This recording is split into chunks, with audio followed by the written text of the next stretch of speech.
Good morning, Westfield High School. Prior to today's Blue Devil news, I would like to take a moment to address the events of the last 24 hours that occurred in our nation's capital. Our country has a long history of a successful democratic process and a peaceful transfer of power. Our political system is guided by a constitution, which provides for free and fair elections, as well as the freedom of speech. It does not provide for violence and hatred. We are in a complicated and scary time. Teachers and administrators are working together to plan for classroom discussions and activities to address many of the issues raised by these events, such as the democratic process, racial justice, media literacy, and constitutional rights. I encourage each and every student of Westfield High School to reflect on those discussions, ask questions of your teachers and parents, and treat others with kindness and empathy, even if their beliefs and opinions are different than your own. Thank you.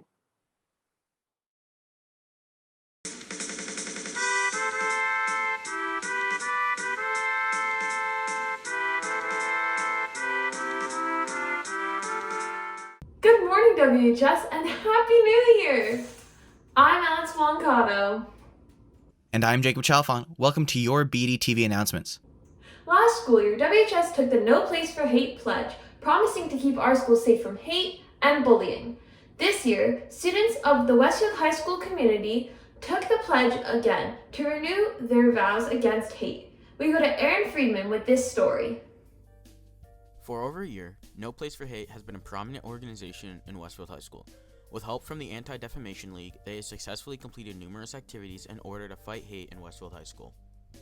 So this year, we have started out by having a couple of meetings first to kind of see what is it that we want to work on.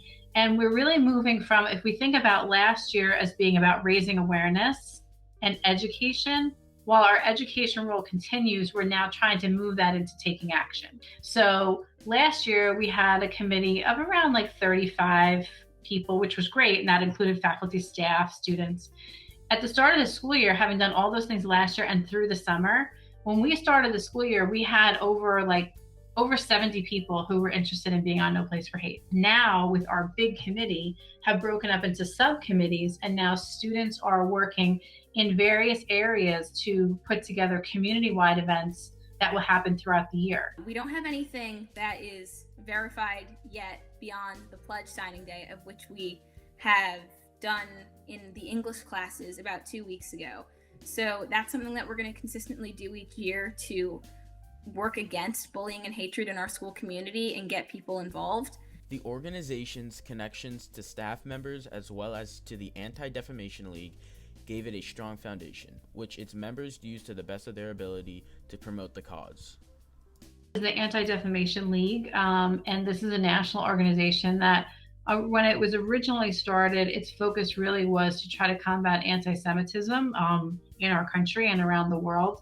And certainly their goal or their mission has expanded in terms of just fighting hate in the many forms that it can take against any group or any marginalized group, not limiting it to anti-Semitism. And so one of the kind of missions of the ADL is education. So they have this program, this No Place for Hate program, in which they will provide support and training. In order to promote No Place for Hate further, they have done a great deal of social media outreach. We talked to a prominent contributor to their Instagram page to learn more about this. We've been having a lot of fun creating content for the school and the community to interact with. Follow WHS No Place for Hate on Instagram. We're going to have a lot of fun content coming out. Through their hard work and continued perseverance, the members of No Place for Hate are achieving their goals and making WHS a better place. The legalization of marijuana was made official recently, making it possible to have a dispensary in Westfield. This possibility is turning into a contentious debate within the town, and Henry Stewart spoke to some key players and took a good look at both sides of the issue. In November, voters across the state of New Jersey decided to legalize marijuana in a New Jersey constitutional amendment. While the measure did come to pass, voters in Westfield were not as keen on the legislation, with only 42% of voters voting in favor of legalization compared to the countywide average of 68.3%. Here at Bdtv, we decided to dive a little deeper into the story to see what the town council is thinking about on this divisive issue, and were able to interview town councilman Scott Katz to get his insights into the matter. I cannot speak for the town of Westfield, and I can't speak for anybody else other than myself. I personally am not ready to make a decision on whether or not we are going to allow dispensaries in the town of Westfield, because we don't even know if it exists yet, right? So we don't know what the exact ramifications of us, not accepting the fact that we can have dispensaries, how much money that would cost us. So there's a lot of things we'd have, there are a lot of things to take into consideration. Obviously, there was a lot of controversy over bringing a tattoo parlor into downtown Westfield, and that's simply just a tattoo parlor. However, it's a great established business that is only bringing in new people into our town that are spending money, which is what we want to do. We want to fill up those empty businesses. Yeah, the discussions just have not taken place. I just want to let you know I'm on the code review and town properties committee, and it is something that we will be discussing officially. However, it has not come up yet. Around us, again, this is conjecture because nobody, they're in the same position we are. But from what I have heard, and again, this is merely just people talking. From what I've heard, that people, all around us on both sides of us, would be okay with having dispensaries. Whether that's sold in Westfield or not sold in Westfield, I don't think anybody wants people driving while impaired. So I would hope that responsible adults that purchase their marijuana out of the town would be responsible enough in their consumption to not drive while impaired. Well, it seems like we're all waiting on the state government to pass this legislation so that towns like Westfield can figure out their next move. We don't have much information yet, but once we find out what is going on, you can count on Bdtv to keep you updated on this issue and more local news stories in the future. 5 Question Face-Off is back. This week we bring another challenging round of questions to our contestants and to you, our viewers. Play along to see if you could win this week's 5 Question Face-Off. Welcome back to another 5-question face-off. I'm your host, Dylan Scanlon, joined to you by reigning champ Mika Berger and his contestant, Duke Edmonton.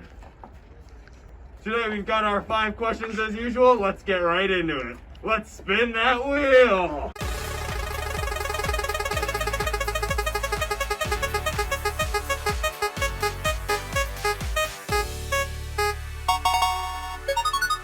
Our first category is sports. For this question, who will Logan Paul be fighting on February 20th?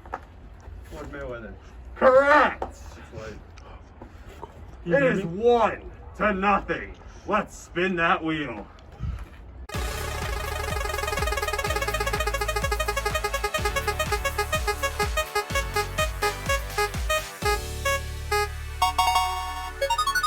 The next category is random. For this question, how many bagel places are in Westfield? 2. Correct! It is 2-0. He needs one more to win. Let's spin that wheel.